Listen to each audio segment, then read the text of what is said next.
This is my home. I made a promise. Mind if we speak? Mind if you're selling? It's worth fighting for anything worthwhile. When Yellowstone first premiered, it was originally planned as a miniseries with just one season, because it took Taylor Sheridan years to persuade a producer to realize his vision.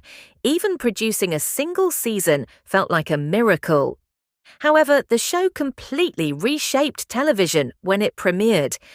It introduced its own genre, formed a close-knit fandom obsessed with every detail, and created something much bigger than expected. That's why I have this channel. We can't get enough of Yellowstone and its surroundings. At the time, no one could have foreseen that Yellowstone would grow into a huge brand with numerous spin-offs and its own cinematic universe. It shouldn't come as a surprise to see how successful it is now. The only real issue is that there are now so many spin-offs. With more being added regularly, it's hard to keep up.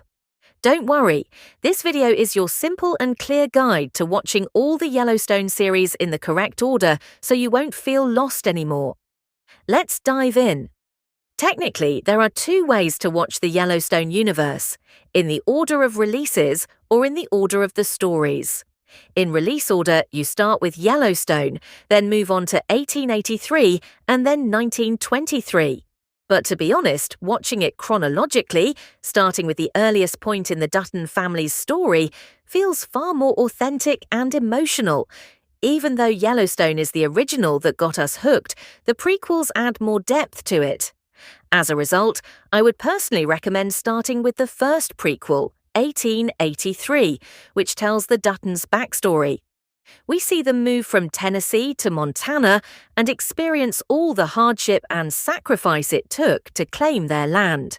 This series shows why the land means so much to the Duttons. Without 1883, the family's obsession with the ranch feels a little hollow in the main series. That's why 1883 is essential. Plus, Elsa Dutton narrates the whole series, and her voice becomes a recurring motif throughout the franchise, even appearing in Yellowstone itself. You will carry her words into each subsequent series once you hear her story. No spoilers here, but let's just say the ending of 1883 lingers, shaping the emotional tone of the rest of the franchise. After 1883, it makes sense to move into 1923. This picks up a few decades later and introduces Jacob and Cara Dutton, who have taken over the ranch after James's death. This part of the story shows a different kind of hardship. Montana is experiencing economic and social upheaval. There's a drought, the economy is failing, prohibition is in full swing, and the world is nearing another war. 1923 also introduces the franchise's most romantic storyline, Spencer and Alexandra. Their love story holds a special place in many fans' hearts. In addition, this series provides important pieces of the Dutton family tree and numerous hints about characters to come. If you're trying to keep track of who's who, this series is key. After making it through the emotional journey of 1883 and 1923, you'll finally be ready for the modern-day saga in Yellowstone. This is where all the historical threads come together in a dramatic series led by Kevin Costner. And let's be honest, his presence alone is a great reason to watch. We meet John Dutton III here, who is fighting to keep the family ranch together despite constant threats from the outside world. By this point, knowing everything his ancestors endured adds weight to every decision he makes. Personally, rewatching Yellowstone after the prequels changed the whole experience for me. When John talks about legacy, it finally makes sense. It's not just talk, it's everything. If you haven't seen Yellowstone yet, just know that it's the core of the franchise. It's full of drama and highly addictive. There are 5 full seasons. Yes, there's been some controversy about how it ends, but in my opinion, it's absolutely worth watching. However, Yellowstone is not the end. More spin-offs are coming. One is 1944, which will pick up right after 1923. It hasn't been released yet, but it's expected to explore the World War II era, likely following the children of Spencer and Alexandra or Jack and Elizabeth. Once it's available, you'll want to watch it after 1923 and before Yellowstone.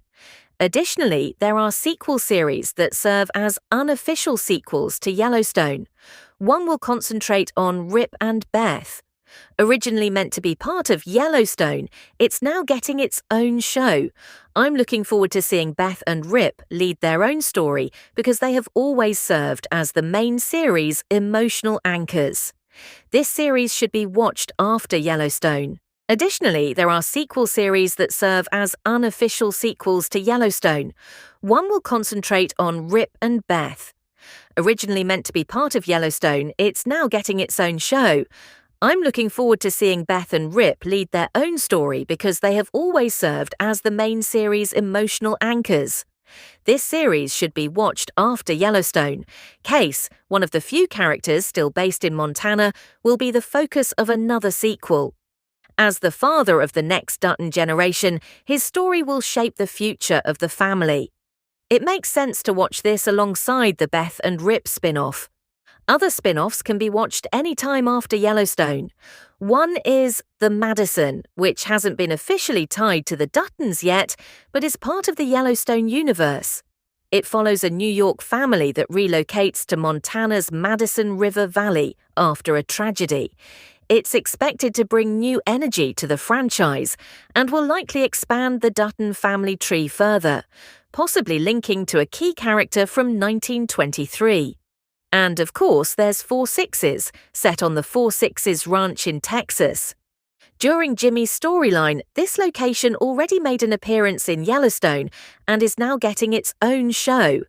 It's basically the Texas version of Yellowstone, featuring some side characters from the original.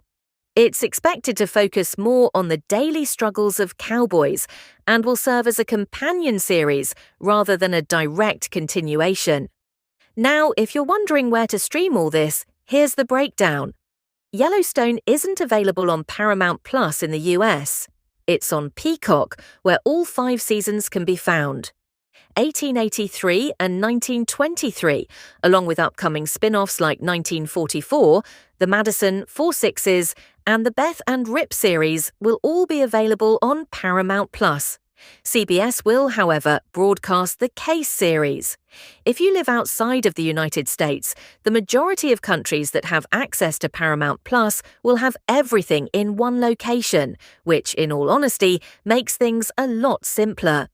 For more weekly updates, analysis, and discussions on the Yellowstone franchise, make sure to like and follow. In the meantime, watch the video on screen. You might also find it interesting.